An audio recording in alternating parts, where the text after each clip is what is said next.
This episode of the Better Every Shift podcast is sponsored by FirstNet, built with AT&T, the nationwide dedicated communications platform built to support firefighters like you.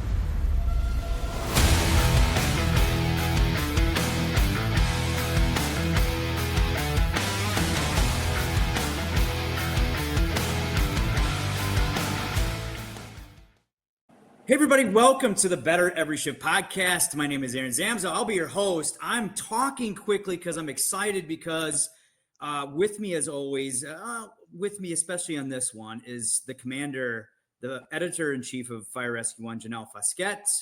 Janelle, hi, how are you? Welcome. Thank you. Are you excited? This is a big day because a lot of the work that you've been doing the past couple of years, you've started this tradition of what firefighters want, and you do such a tremendous job on this survey to try to get the feel of some of the most pertinent topics in the fire service.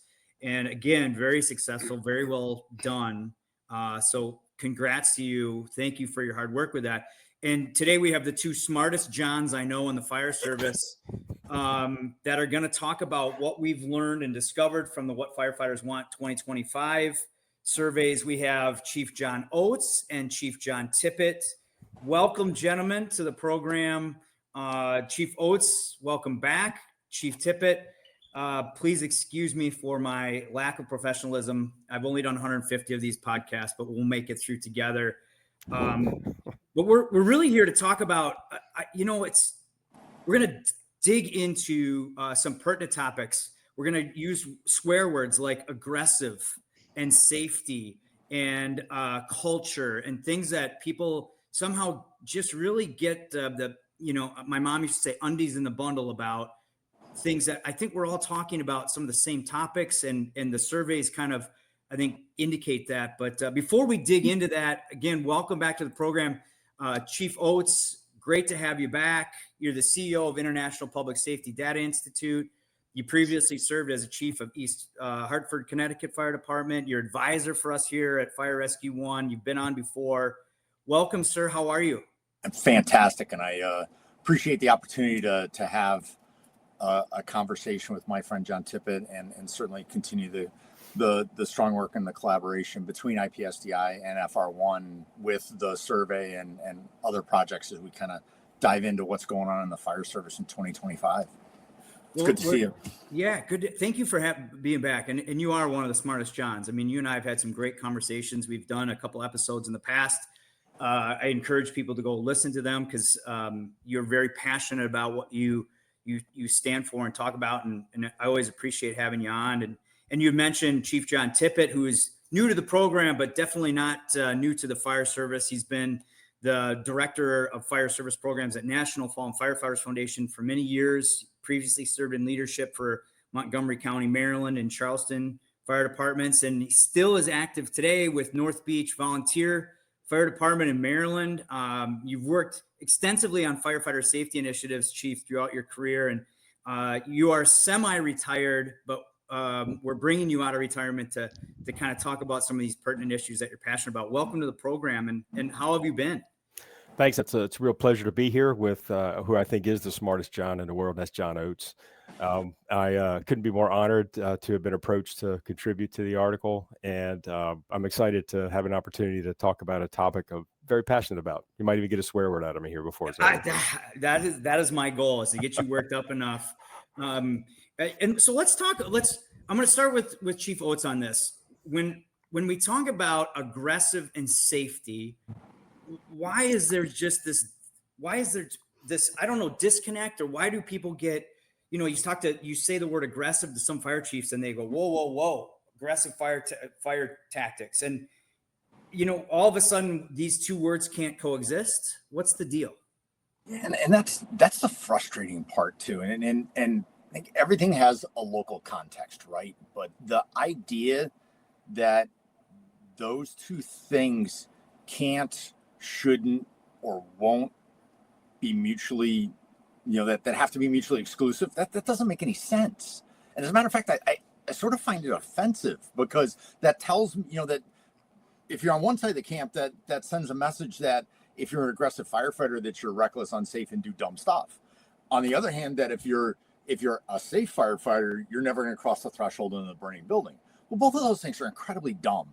And if you start there, it's like, wait a minute, let's back on. Why I appreciate this survey. Let's back up a little bit and pick it apart to understand, like, what does, through your lens, in your department, in your world, in your fire service experience, what does aggressive mean? And I think sometimes we don't think about that in detail. It's like, all right, what does that actually mean?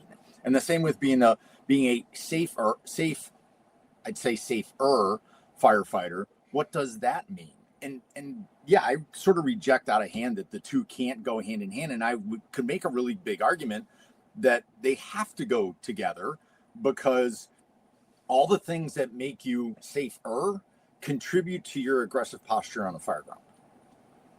Yeah, and we still have a job to do. And Chief Tippett, you kind of wrote about that too, about risk versus reward, right? Yeah, I think there's no reason why the two worlds can't coexist. In fact, they do. They certainly are at odds with each other, it seems like, on a daily basis. But one of the things that I took away from the survey was some very thoughtful people on both sides of the camp offered some suggestions and recommendations and ideas and concepts that were great, I think, at bringing the two elements together. The part about aggressive is something that just kind of drives me a little bit crazy, because the aggressive part can suggest to some people that you're reckless. I think maybe we've corrupted that concept a little bit. If you go on a football field and you're an aggressive football player, that's great until you miss a tackle. Then all of a sudden your aggressiveness was you're too aggressive because you overshot the tackle. So one of the things that I know in the path that I've taken is to try to move away from the aggressive term and just talk about intent. What's our desire? Our desire is to do the best we can for our community and for each other. Nobody wants to go to a call and not come back with everybody they went with. It's never anybody's idea or concept. And I think, part of one of the things that we're looking through some of the data and the responses was, have we ever asked the community how much does the community want us to throw ourselves into the mix or into the frying pan and see where we go there? I think my experience in Charleston told me that the community had a different idea about what they wanted the fire department to do versus what the fire department thought it should be doing. I think that's certainly today, as a lot of across the fire service spectrum, and I don't care, career, volunteer, combination, wildland, industrial, like wherever you practice the craft of firefighting, that is an element that needs to become more important, because as we're entering into some perhaps challenging economic times, where the explanation of, okay, this is what your fire department does, this is what, and honestly, as we see this contraction and challenge in rural and super rural communities where fire service is getting harder and harder to come by and getting people to volunteer, that starts to become another part of the education of, like, okay, this is what your fire department can do. And more importantly, I think the emotional and intellectual honesty with the community of like, hey, we can't do X, whatever that is, because everybody's got things they can't do. It's like, look, we don't have the people, we don't have the stuff, and if we try to do it, not having people, stuff, training to do it, we're absolutely going to get somebody dinged up. And so I think that, and we don't do that very well outside our four walls. We'll sit and fight in the meeting room or the day room of the firehouse all day about what we do or what we should be doing, engaging the people that we're providing service for and explaining that, hey, this is what the fire department does, and this is how much fire department you get for what we have today. Is it also an important part of that conversation to add context to understanding what's going on? The survey was interesting too, because a lot of us that answered the survey, and I did the survey, a lot of us answered, we feel that we're aggressive, and we also feel that we're safe. Was that surprising to you when you saw that, Chief Tippett? I found it to be pretty refreshing that somebody could actually coexist in the world. And one of the things that I thought was more telling than anything was the education level of the respondents. I think that had a lot to do with some of the surveys there. And it goes back to Chief Oates' comment about intellectual maturity and what people are doing when they approach the job. So as we've elevated the levels of education of firefighters, I think we're developing firefighters that are better thinkers. Not that a college degree is everything, but college teaches you how to think, not necessarily how to learn. So I found that really eye-opening, for one thing, that there were that many people with an advanced education there. But the fact that across the spectrum, that firefighters overwhelmingly believe they could be aggressive and safe, is uplifting in a way, and kind of helps get us to a place where, yeah, we can do the right things for the right reasons, for the right people at the right time. For our audience that hasn't downloaded the ebook yet, I just want to share those exact stats. So it was 95% said they believe that a safety-based culture, and aggressive tactics can coexist. 88% said they consider themselves to be aggressive firefighters, and 97% said they consider themselves to be safe firefighters. So on the surface, at that most basic level, it is very refreshing and great to hear. But then when you dig in a little deeper, that's where it gets certainly more complex. And that's part of what I'm curious about too, is, again, what's that definition in your mind? Honestly, I would love to talk to the ones that said no and go like, all right, I'm curious. Why don't you think you're an aggressive firefighter? What prevents you from being an aggressive firefighter at the times when you need to be? And why do you think you're not a safe firefighter? Is it because the overarching just inherent unsafeness of mucking about and burning buildings? Or is there something that's preventing you from being a safer firefighter? So I think the yeses are all good, but I'd really, it'd be interesting to unpack the no's. And if you're one of the people that said no and said no about the coexistence, I think it's a moment of reflection, both individually and organizationally, to go like, okay, what keeps us from being in the yes column there? Yeah. What's interesting is when we were designing the questions for the survey, we purposely asked a series of questions first about definitions. How do you define aggressive firefighting? Because we wanted to get the definitions before we then asked the follow-up question if they consider themselves to be an aggressive firefighter. We don't want to skew, or suggest or, ask any leading questions here. So we do have a series of quotes in the ebook, and you can find them online as well.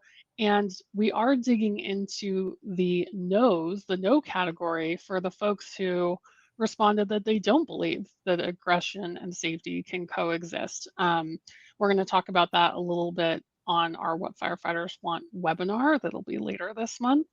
We're going to dig into that.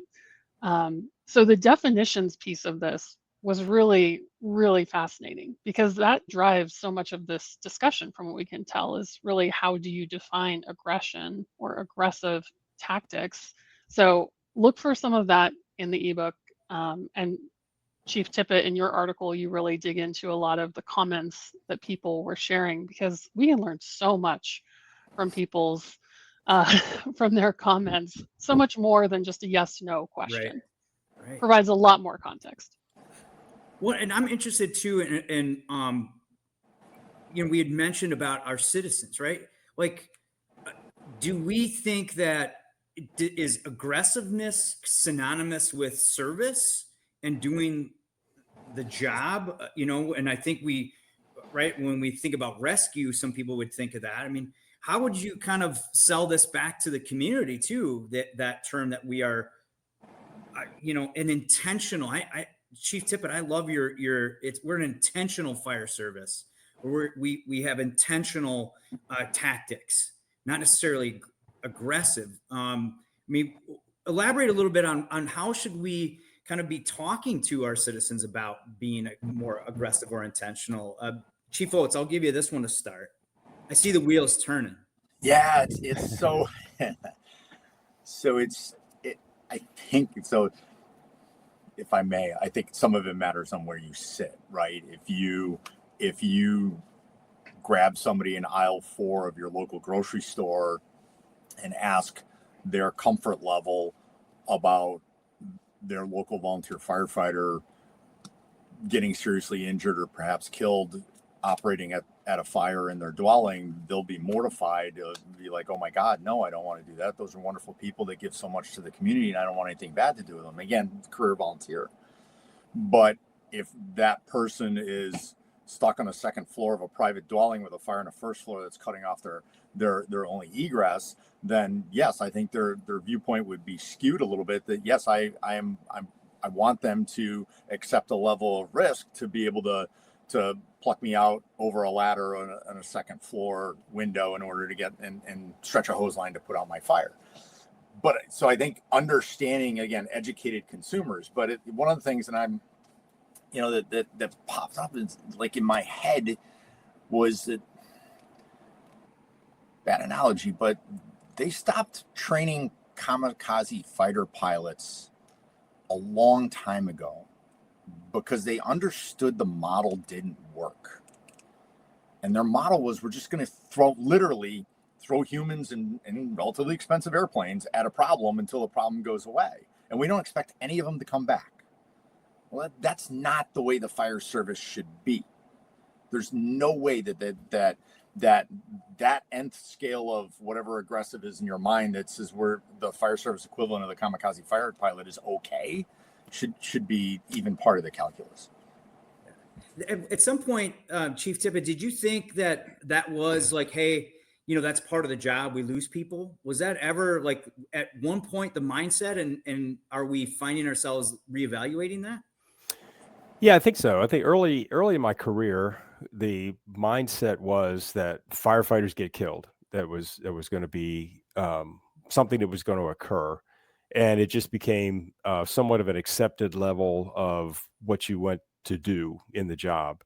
And I'm talking like 1974, 75, when I started hanging around firehouses.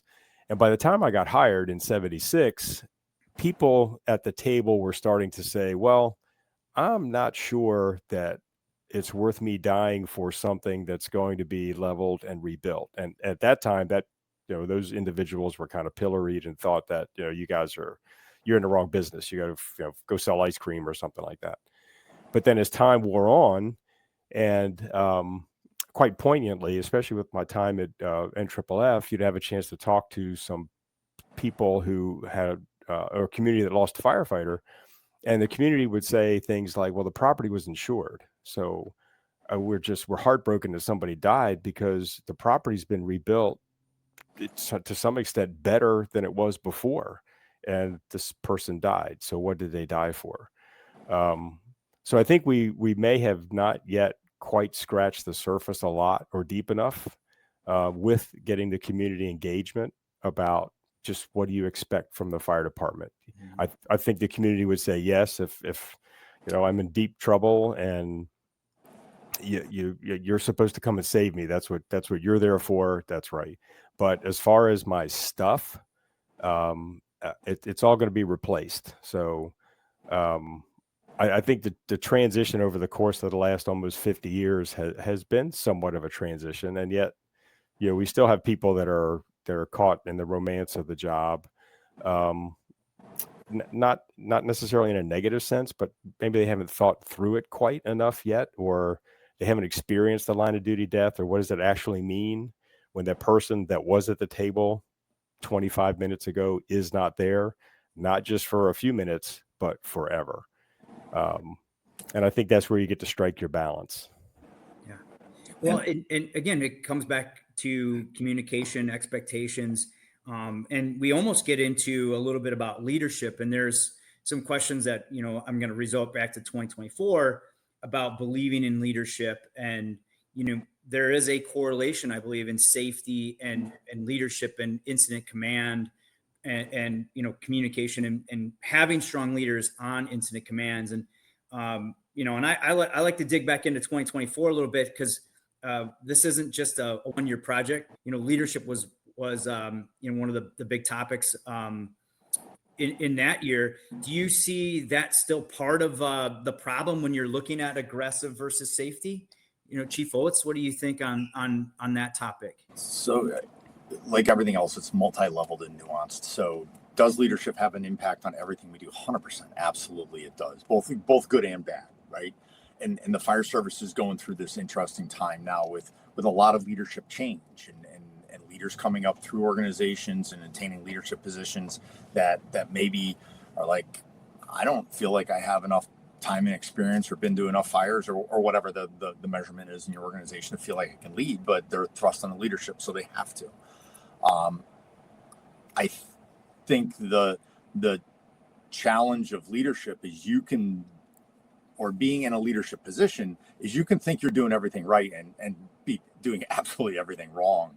You look at fire service culture measurement tools like the First Center at Drexel University and Dr. Taylor's focus study. That's a great insight into the culture of your organization to be able to see, what you're doing. And I'll use it as I'll tell them myself. We did that when I was in East Hartford, and we worked really, really, really, really hard to try to do everything right. And it came back with a little bit of unpredictability from my perspective that fire admin got hammered for lack of commitment to safety. And I'm like, damn, that stung, because you're like, wait, what are we doing wrong? And then you dive into it. And it was at a period of time when we had a struggle with keeping fire apparatus on the road. Well, that was one of the things that was a marker. It was like timely repair of stuff, which is important because we need fire apparatus and tools to get people out the door to render service to the community. And we struggled with that, and rightfully so, we got torched for it. So I think it's important to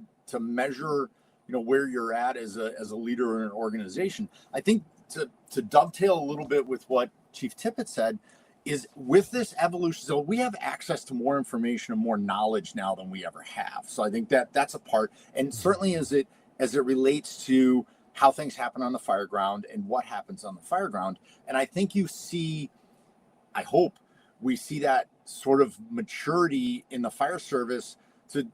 There's a time, you see somebody get killed in the line of duty, or, you see whatever, stupid fireman tricks that either Billy G or Dave Statter posted today. And you go like, well, what dummy did that? And then you start to experience some things, look around a little bit and go, well, that might have been some well-intentioned human that didn't understand the full context of what they were doing, and they made a mistake, because good people do dumb stuff occasionally.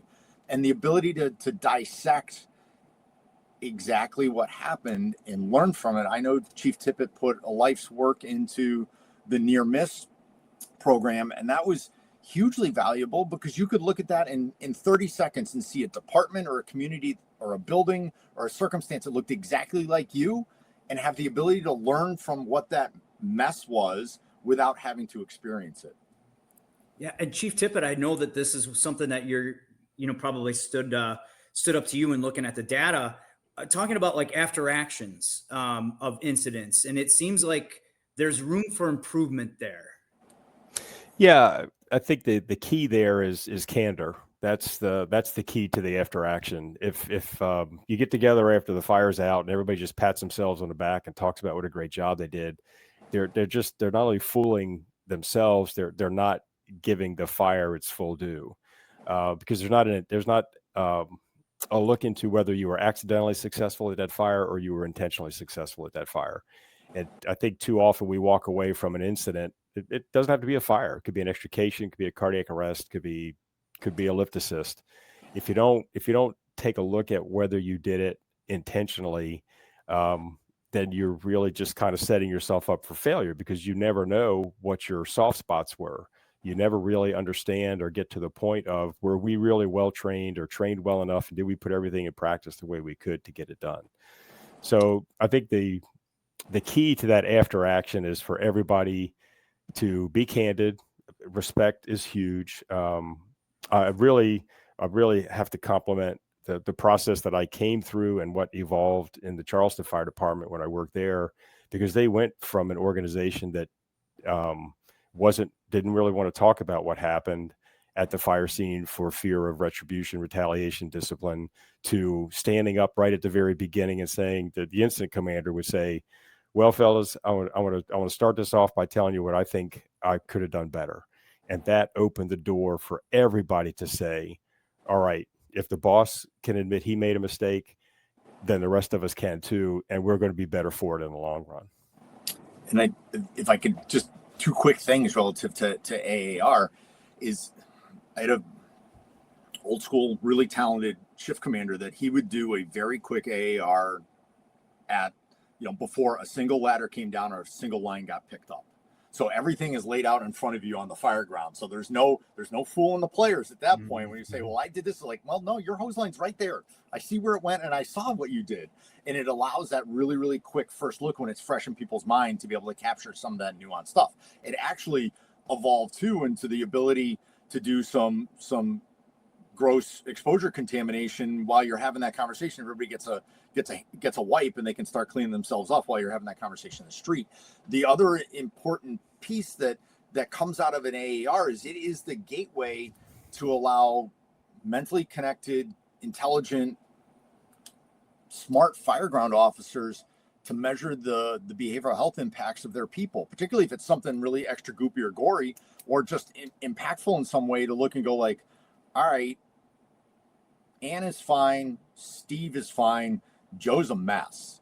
So I'm going to let Ann and Steve be okay, but I'm going to follow up when we get back to the fire station with Joe just to see what's going on, because it seemed like it impacted him. So the potential in an AAR, we could talk the rest of the day about the advantage and the outcomes from AARs, but I just, another one popped in my head is as we lose fireground experience, that organizational history and knowledge, AR is a great way to capture that, because now you have it in a way that's replicable, that the younger members can look and go like, oh, okay, I never went to that fire, but at least I got the lessons from it.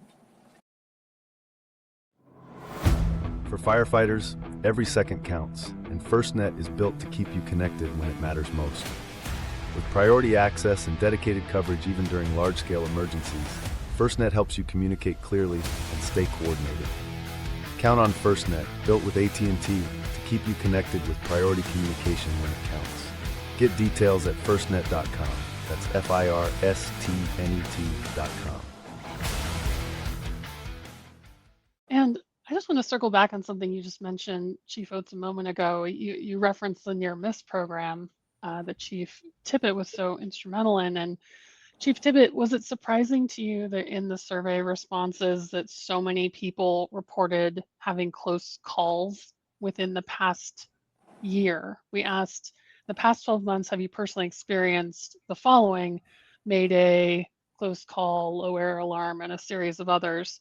And the close call responses were 30%, which surprised me. And I know it comes back to definitions too. How do you define a close call even? But what did you think of that?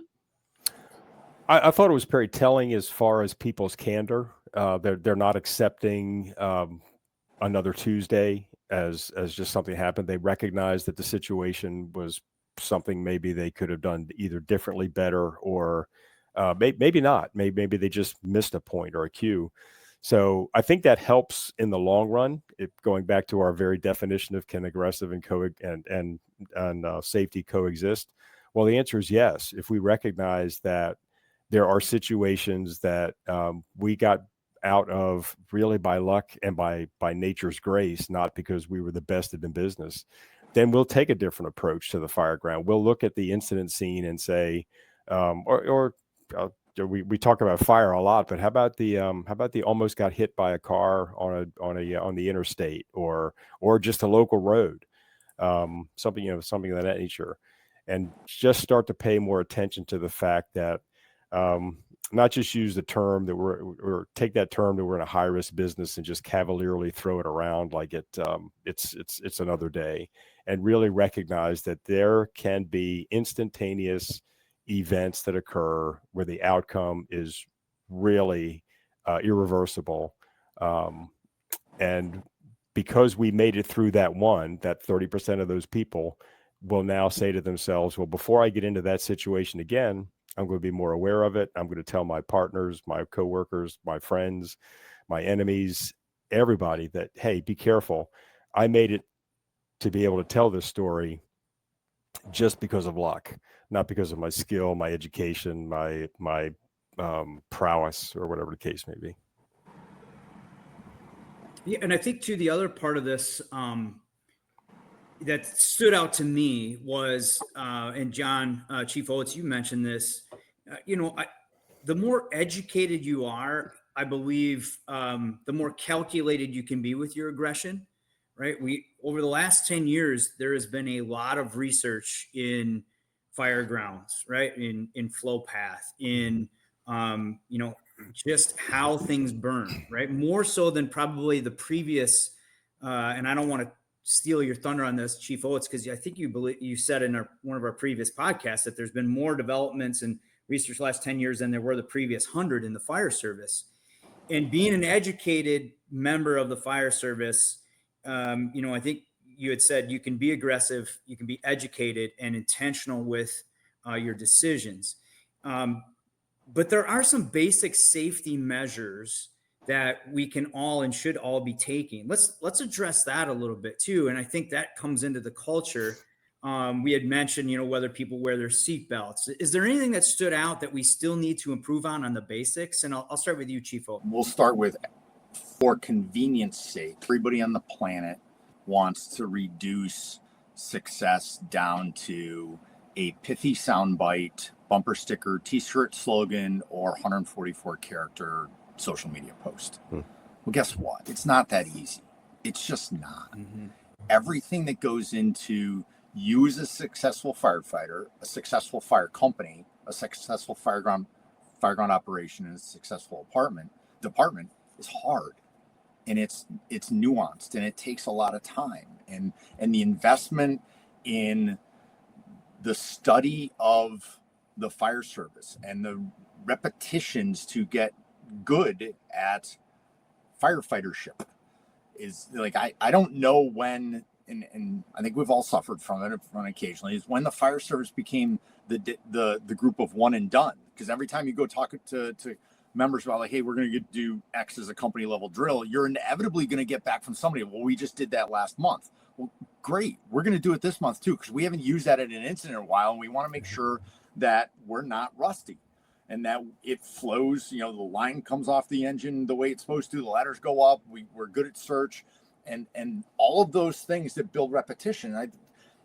say it all the time, like fire academies, Firefighter Want programs, recruit schools don't spend a lot of time on donning SCBA and your PPE and SCBA to do it in a time limit because somebody's standing on the fire ground with a stopwatch. No, they want to do it so you've got the muscle memory. So you take a knee in the front yard of some place that's blowing at 3:00 in the morning in a snowstorm when you're on about a half an hour of sleep, that you just do it. So that sort of ability comes with repetition. And that kind of works through the entire operation. How many fires has the incident commander run? How many times is the pump operator pumped? And if it's short on either end, what are we doing to mentor and coach those people to make sure that A, they're qualified before they ever get there, and B, they've got a senior advisor or some human over their shoulder, the senior pump operator that's been, is the pump operator as soon as Noah parked the arc and knows more about the fire apparatus than anybody else, is over the shoulder of that brand new pump operator and make sure they do everything right. So I think it's like, you can't just break it down and go like, if you just do this one thing, you're going to be perfect. Cause I think that's a bunch of nonsense. Yeah. Well, a training is what the one thing I think we can all agree on is training, right? Chief Tippett, I mean, you've really dedicated a lot of your life to helping promote safety. And how would you kind of piggyback on what Chief Oates was saying there? Well, I think it's everything in the fire service. Training and repetition are the keys. We don't know when the next fire is going to be. We only know when the last fire was. So we have no concept or idea about how good we're going to be on the next one if we don't continue to build on what we were already doing when the last one occurred. So I think there's you can never train enough for the job, because there are so many things that are going to be thrown at you. The 3:00 in the morning fire that Chief Oates was talking about on Tuesday is not the same in a major metropolitan city as the 3:00 in the morning fire in a rural area when there's just two people there. So I think continuing to look at the job itself as something where you can certainly enjoy and you can have fun with, but it's deadly serious, leads you to say that, well, I'm never as good as I'm going to be if I don't continue to try to improve. And Yeah. I realized, Aaron, I didn't answer your question relative to the research piece. The question in the survey, about has your department made changes in the way they operate because of the increased research on fireground dynamics and how fires burn in the 2025 built environment, was heavily weighted to yes, we have. And I think that's phenomenal, because it's like, okay, we're paying attention, we're learning, we're not trying to fight a 2025 fire the same way we fought a 1975 fire, because it may not have the same outcome. So that was good, and shows like that positive learning piece. And something that Chief Tippett said, like, was eating at my brain, is like, environment matters. To think you're going to fight fire in Resume Speed, Iowa, at the same place, the same way you are in Chicago, Illinois, are two different things. Like, I could, as a company officer, I could make a certain set of decisions on the fire ground as the first arriving engine company, because I knew as soon as all things being equal, when we crossed the threshold, the second due engine was coming down the block, the service company or ladder truck was already in front of the building, and the command officer was pulling up shortly.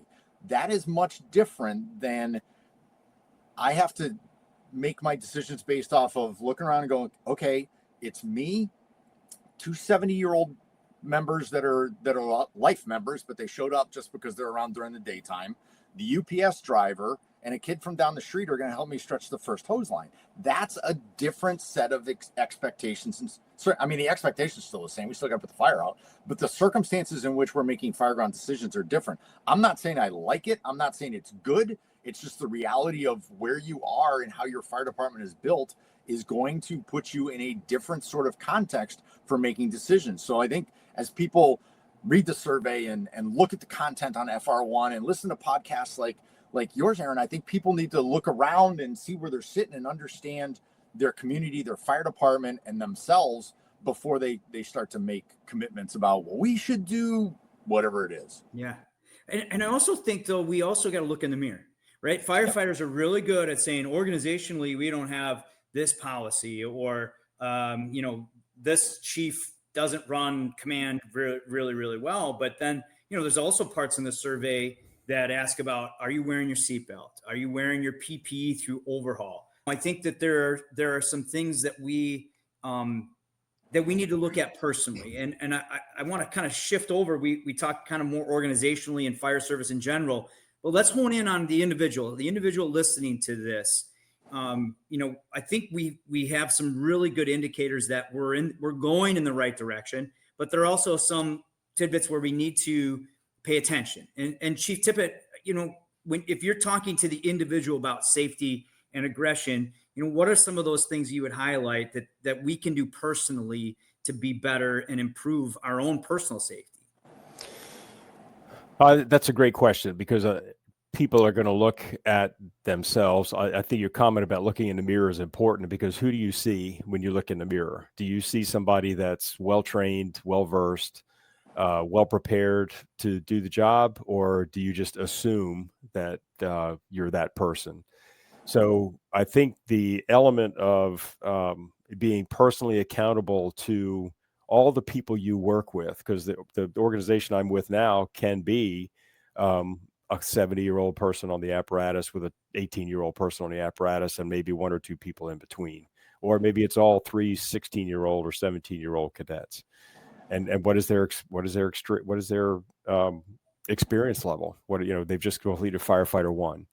So more than anything else, when I try to talk to people about where we're going, it's focusing on, are you personally the best that you can be to help out the rest of the people on that piece of apparatus? Because I know it's an overblown statement, but it's a team sport. You can't put a fire out with just one person, although there are people in the fire service that think they're the only people that can put the fire out.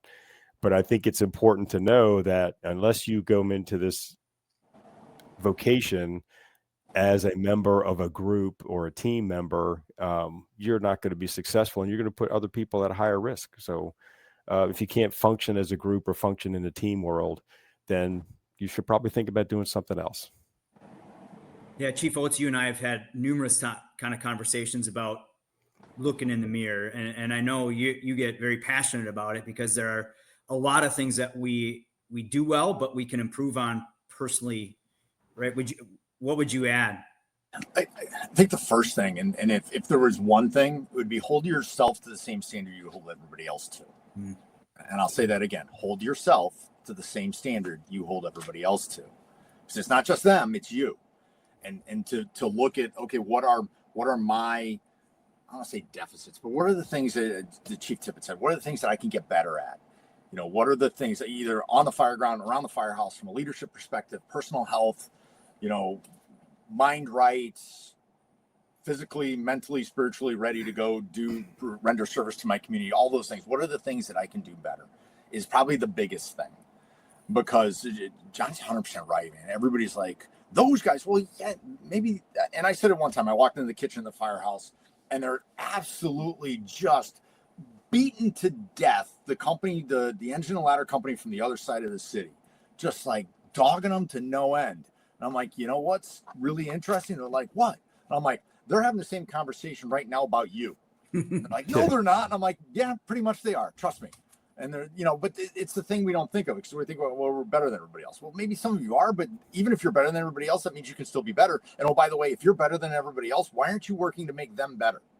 Because that's part of it too, is like the rising tide lifts all boats. And what John said, it's like, if you can't bring everybody together and make everybody a little bit better today than they were yesterday, and do the same tomorrow, then we're failing in this development of firefighters and leadership. I will say the one thing, and it just, I want to lose my mind, but why in 2025 are we still having a conversation about firefighters wearing seatbelts?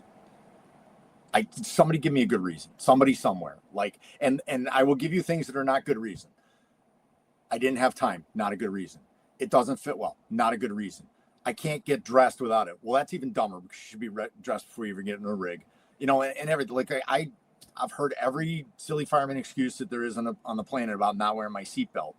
But like, come on, it's like, let's be smarter. You wouldn't back out of the driveway of your home or wherever you are if you didn't have your kid buckled up in the seat. Because if you're a company officer, why don't you let your kids not be buckled up pulling out of the firehouse? Yeah. It's I don't understand it. And I think the survey data like really shows some of this, what you're talking about with the look in the mirror, especially because the numbers don't add up, right? In some cases, we've got 97% who say they consider themselves to be a safe firefighter. And then when we ask about how often they witness others on the fire ground and some of these behaviors, including not wearing seatbelts, the numbers are very concerning. So is it just the miracle that all the safe firefighters happen to take this survey? Is that what it is?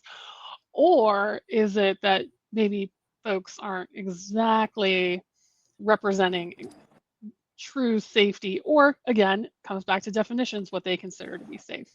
But if you look at some of the stats around, you know, what people witness, we've got over 40% saying they witness people not wearing seatbelts either often or sometimes, people not wearing proper PPE over 63% of the time.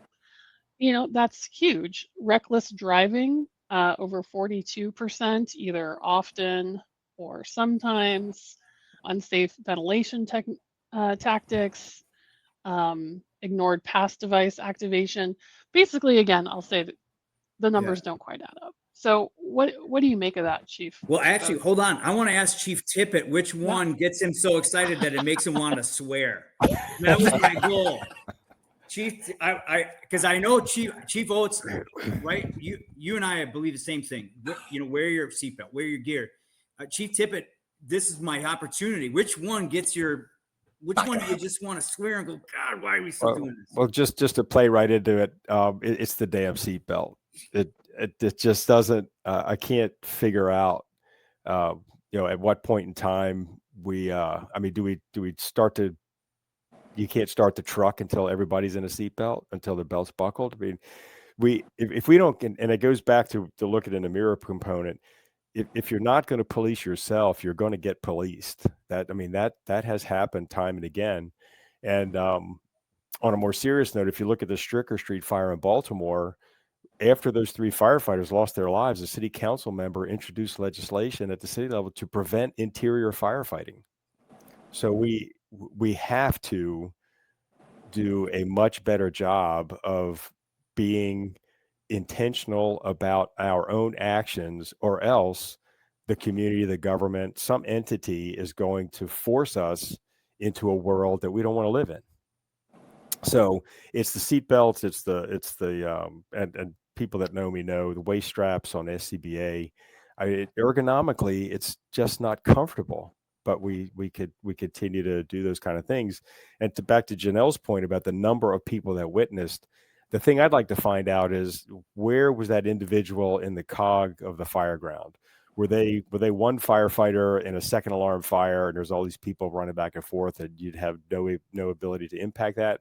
Or was it the firefighter that was on the truck next to him that didn't buckle the seatbelt and didn't have their other safety gear, or took their SCBA off? There's the county that I'm in now is starting to get serious about not taking your SCBA off during overhaul. You stay in SCBA for the duration, and there's resistance. And for the life of me, I can't figure why, because there have been 2 or 3 firefighters in the 7 years that I've been in this county that have died of occupational cancer, and it just doesn't seem to want to resonate. Yeah. We just had Dr. Burgess on, who had some staggering data about wearing your SCBA through overhaul, doing a wet decon, and how that can reduce the level of PFAS and your chances for cancer tremendously, just by doing those simple things. And I think it goes along with wearing your seatbelt. If you're masked up and your gear is on right, like, we are reducing our risks. And Chief Oates, now I'll set you back up, because we mentioned seatbelts, we mentioned PPE, but right, accountability was something that Chief Tippett said, and I know that's something that's also near and dear to your heart. Is, if we're doing it, we need to step up and be a good, true brother, sister, right, and help each other.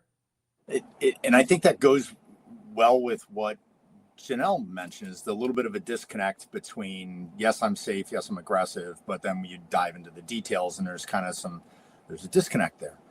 It makes me think it would have been interesting to put all of the detail questions first and put the other ones last, to go like, okay, in the context of everything we just talked about, are you a safe firefighter? Are you aggressive firefighter? But it's still, I think it's my question for, relative to those, things that we see on the fire ground that, and again, look, it's fire ground is imperfect, but we need to strive to make it better. So if you saw somebody that wasn't belted, if your apparatus operator was driving like a lunatic, if somebody didn't have their mask on when they should have, like, my question is like, well, what did you do about it? One of the things in the survey that the question was asked is, do you feel in the culture of your organization, to have the ability to raise your hand when something's screwed up and go like, hey, that's screwed up, we need to fix it? Because that's we talk about empowerment, we talk about participatory leadership, and we talk about all those things, but we sort of suck at it if every time somebody opens their mouth and tells us we're doing something terrible, that we get mad at them rather than go like, you know what, you're right, I could have been better at that, or I could have done a better job with that, and go, you know what, yes, I lost my head for a minute, I didn't buckle my waist strap, or I was having a hard time getting through the incident commander on the radio, so I took my regulator out so I could be understood on a speaker mic, whatever that, all the dumb things that firefighters have done, is, that, again, intellectual and emotional honesty, to be like, you know what, you're right. So I think rather than just being accepted of, I don't want to say bad behavior, but just the little errors and acts and omissions that we occasionally do, and brush them off of, well, that's just that person. It's like, okay, just, tap them on the shoulder and go like, hey, pull your hood up. Hey, your chin strap should actually be under your chin. Like, whatever those things are. There's plenty of them. Hey, you should probably pump that hose line at the right pressure so we get the right fire flow out of the end of the nozzle so we can actually put this fire out. Those sorts of things, and the ability to do it, and as we, again, internal, external, as we hold others accountable for what we want them to do, we have to hold ourselves accountable for what we should do, and what that model is, and whatever shape or form that ends up being. The good news is we did ask people if when you see unsafe actions, what do you do? And the most common response was just talk about it at the kitchen table. Not hugely shocking, but 71% say that they do share the feedback with a higher ranking member. So the conversations are happening. People are talking about it. So I just wanted to throw that out there. Yeah, and that's a good thing. And I think the negative aspect of it, it's not the chin strap, it's not the seat belt, it's not the waist strap. It's the symbol of what that indicates. If you're not willing to pay attention to those types of very simple, minor elements of the job, what else are you not doing? What are you not going to pay attention to that may matter even more? Or if you're not going to do take that small step of taking care of that, are you there for the me, or are you there for the we? And that becomes, I think that becomes the bigger question. It's not necessarily the seat belt. It's not the waist strap. It's not the chin. It's what it symbolizes. Yeah. The attention to detail Yeah. can really make or break. And we see that, right, in a lot of line of duty deaths. And if you're not going through those after actions on line of duty deaths, I mean, that's another part of this, right? It's never one thing. It's the culmination of things that add up, or subtract in this case, in the case of a line of duty death. And I think that's the essence of what we're trying to do with the What Firefighters Want. And Janelle, again, great job with it this year, bringing up a pertinent topic. I think, we really touched on, you can be aggressive. Yeah, you can be knowledgeable. Yeah, you can be safe. But yeah, you also then have to hold each other accountable for that same high standard. And so you can get all the data. There's links within the show notes. I highly recommend joining the webinar where we'll dig a little bit further into this. I think we all touched on one thing that I'd like our listeners to start doing is that's first and foremost, taking a look in the mirror and seeing where you can improve personally, and then looking at the organization. So with that, the smartest Johns, Chief Oates, I'll start with you. Any final words and kind of send off message to our listeners about What Firefighters Want 2025? I think the first thing is the opportunity that it provides. When you look at the very upfront demographic information of who participated in the survey, it's about half career, half combination of volunteer. It's across urban, suburban, rural. Like it is us, right? There's you can't look at it and go like, that doesn't apply to me or my department. It does. So I urge everyone to in bite-sized pieces, start taking apart what the content is and what the outcomes are.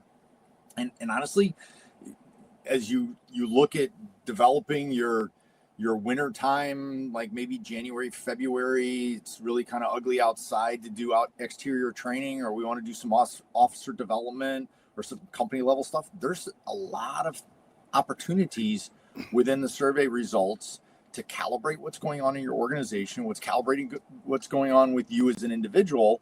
Like, okay, what do we need to work on? What are the things that we can set up and go like, okay, here's our Tuesday night drill topics for the next 2-3 months based off of what the outcomes are from the FR1 What Firefighters Want 2025 survey. Excellent. Chief Tippett, what can you add?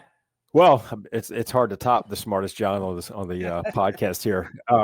I think it kind of dovetail on some of those comments, that the fact that you found 1,600 firefighters to take the time to participate indicates that there's not only an interest but a need. And taking that information that's going to be coming out and then applying it to your organization, whatever that is. It could just be your company, could just be your partner, it could just be your entire fire department, and then putting it into a practice of how do we be better? How do we serve our communities better? How do we serve each other better? How do we make the fire service the organization that we all have in our mind as being the most highly appreciated organization in our communities? And Janelle, I got to spin it back to you again. Great work on this. Any final thing that you want to say? I think I just want to go back to where we started. Like those initial numbers are uplifting, and maybe we're not as on opposite sides of the issue as we thought we were. When you really look at the definitions, and sometimes it's just a matter of nuance and communication to see there's more connection there than some of the discourse online might make you believe. But like Chief Tippett said, you know, people still are hungry to talk about this topic, so that shows there's still something there that we've got to work through. Great work. We also have to thank FirstNet, built by AT&T, for sponsoring this year's What Firefighters Want project. There is a lot more content to be had and to be that is being developed by you and the team here at Fire Rescue One. So if anybody has questions on where to get it, what they want to see, they can email us at bettereveryshift@firerescue1.com. Chief Tippett, Chief Oates, thank you so much for joining us. You got me fired up to kind of go back to safety basics, to look around and see where I can personally help my crew, myself, and even my department. So I'm hoping our listeners are just as fired up as I am. So I'm going to send it off with a challenge to our listeners to get out there and learn something, do something, and share something to make you and those around you better every shift. Thanks for listening, everybody.